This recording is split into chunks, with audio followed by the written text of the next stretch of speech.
मनुष्य जब जन्म लेता है उस समय उसको जरा भी ज्ञान नहीं होता। एक पशु की तरह खाता है, पशु की तरह जीता है। आदमी उस अवस्था का नाम है जब उसने कुछ सीख लिया, जैसे पका के खाना तथा तन ढकना और रहने के लिए ठिकाना ढूंढना। इंसान जिसने शान से जीने का ढंग सीख लिया, अर्थात राज करना सीख लिया, अपनी काबिलियत का प्रदर्शन करना सीख लिया। मनुष्य जिसने तरक्की कर ली है, जो हर हाल में जीत चाहता है, अर्थात आधुनिक सुख सुविधाओं से युक्त जीवन। मनुष्य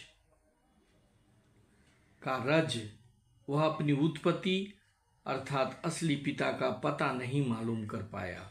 वह केवल नकली देह पिता को सत्य मानता है, अर्थात उस बीज को नहीं खोजा जिससे बीज पैदा हुआ। इसलिए परमात्मा ने स्वयं अपना नाम पुरुष भी मनुष्य को दिया है, ताकि नाम की नकल करके सत्य को जान ले, परम पुरुष को अर्थात अपने असली पिता की खोज कर ले। अब तो यह जीव मनुष्य के रूप में जीवन बिता रहा है।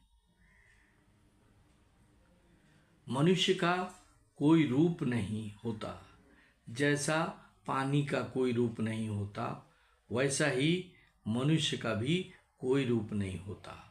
ये रूप अपनी अपनी ज़रूरतों के हिसाब से बना लिया जाता है, जैसे पीने का पानी, हाथ धोने का पानी, बर्तन मांजने का पानी, नहाने का पानी, गर्म पानी, ठंडा पानी आदि आदि।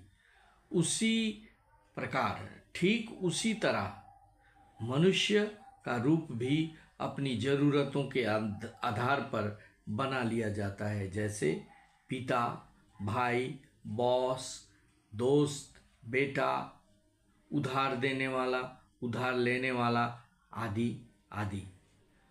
उदाहरण के लिए समझे तो किसी लड़की का भाई भी सुंदर है और वह प्रेमी भी सुंदर है। अब तो वो लड़की पिता में अपना प्रेमी नहीं देखती और प्रेमी में उसे भाई नहीं दिखता, जबकि दोनों हैं मनुष्य, दोनों ही सुंदर हैं। किसी का पति सुंदर, समझदार और पैसे वाला है तो क्या सब उसको पति के नज़र से ही दिखेंगी? दुनिया में कोई उसे बेटे की नज़र से भी देख रही होगी, कोई भाई के रूप में, कोई बॉस के रूप में, कोई दोस्त के रूप में, कोई किसी और रूप में देख रहा है। बस यही सवाल का जवाब है, बिना किसी लाग लपेटे के, कि मनुष्य मनुष्य है। अब हम जानेंगे कि मनुष्य किसे कहते हैं।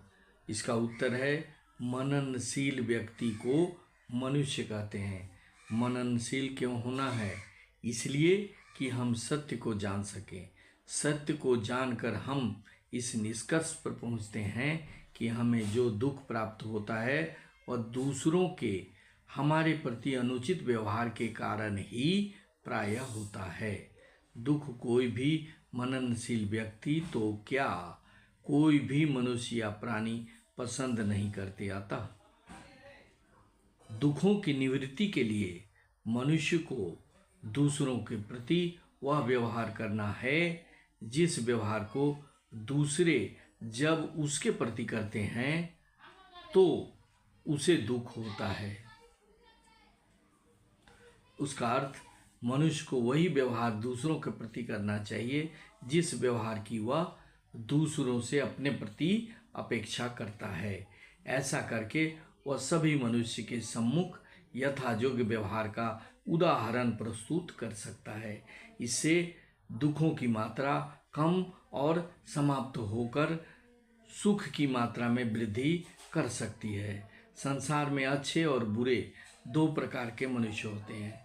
अच्छे मनुष्य की श्रेणी में धर्मात्मा आते हैं और दूसरी बुरे श्रेणी के मनुष्य ऐसे व्यक्ति जो धर्म का पालन न कर उसका हनन करते हैं।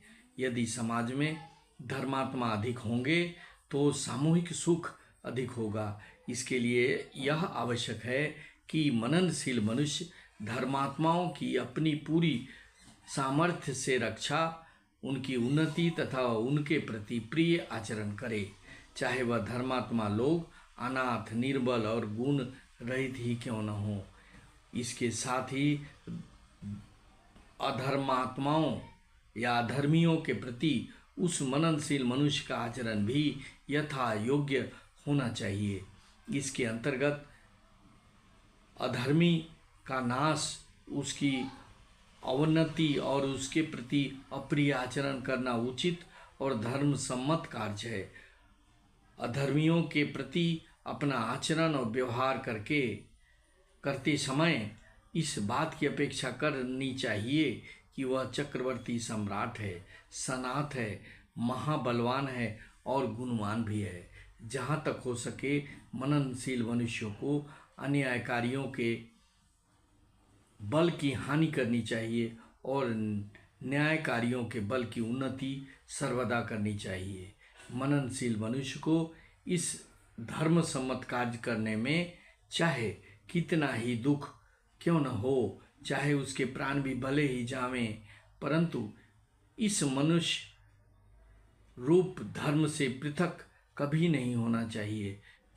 भाइयों, मनुष्य इस स्वरूप को तब प्राप्त करता है जब उसे वेदों का ज्ञान हो, ईश्वर, जीवात्मा और प्रकृति का स्वरूप एवं अपने अकर्तव्यों को सबका उसको अगर बोध हो जाए तो वही सही रूप में मनुष्य है।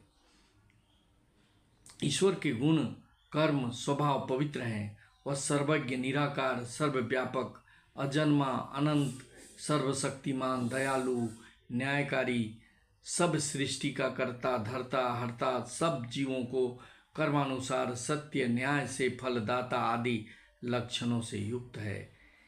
इस सत्ता को ही ईश्वर या परमेश्वर कहते हैं। हम मनुष्य जीवात्मा हैं। हमारी जीवात्मा हमारे प्रकृति जन्य शरीर से पृथक है। शरीर नाशवान है और जीवात्मा अविनाशी। हमारा यह जीवात्मा इच्छा, द्वेष, सुख, दुख और ज्ञान आदि गुणयुक्त, अल्पज्ञ तथा नित्य है। यह जन्म जन्मांतरों में जो शुभ और अशुभ कर्म करता है उनके फलों के भोग के लिए इसका मनुष्य और अन्य अनेक योनियों में कर्मानुसार जन्म होता है। कर्मानुसार ही इसके अगले जन्म की योनि और जाति, आयु और सुख दुख परमात्मा निर्धारित करता है।